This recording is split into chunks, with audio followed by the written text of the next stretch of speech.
अल्लाहुम्मा सल्ली अला सय्यिदिना व मौलाना मुहम्मद व बारिक वसल्लम अलैहि।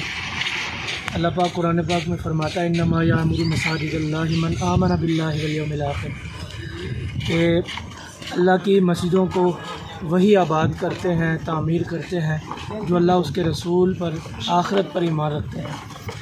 नबी मुकर्रम सल्लल्लाहु तआला अलैहि वसल्लम ने इरशाद फरमाया, जो शख्स एक छोटे से घोंसले के बराबर भी मस्जिद बनाएगा, कल क़यामत में अल्लाह पाक उसको जन्नत में खूबसूरत महल अता फरमाएगा।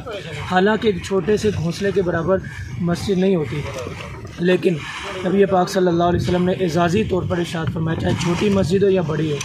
अल्हम्दुलिल्लाह जामिया मस्जिद रहमतुल लिल आलमीन में वज़ू खाने की छत का काम अल्हम्दुलिल्लाह जारी है, जो आप देख रहे हैं। और इसमें ख़ुसूसी तौर पर जो हमारे साथ मोहब्बत की, बल्कि अल्लाह उसके रसूल के साथ मोहब्बत फरमाई, हमारे आसम भाई हैं माशाल्लाह, इन्होंने ये छत का काम करवाने में इनका बड़ा किरदार है और बड़ी इनकी मोहब्बत है। अल्लाह पाक कबूल फरमाए।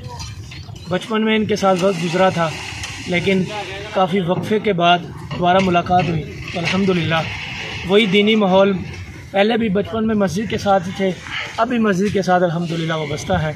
अल्लाह पाक आसिम भाई की इस काविश को कबूल फरमाए। हम सब को भी चाहिए जहाँ भी रहते हैं मसाजिद मदारिस के साथ अल्लाह उसके रसूल सल्लल्लाहु अलैहि वसल्लम के दीन के साथ हमें वाबस्ता रहना चाहिए। अपनी माल तन मन धन ज़रूर इस पर ख़र्च करना चाहिए। अल्लाह पाक इंशाअल्लाह बरकतें अता फरमाएगा।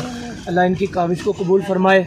और अभी तक जिस भी शख्स ने इस मस्जिद के साथ ताउन किया, या पूरी रूए ज़मीन में जो मसाजिद बनी है, जहाँ जहाँ किसी ने अल्लाह के घर को आबाद करने की कोशिश की, अल्लाह सब की काविश कबूल फरमाए। आमीन बिजाहिन नबी करीम सल्लल्लाहु अलैहि वसल्लम।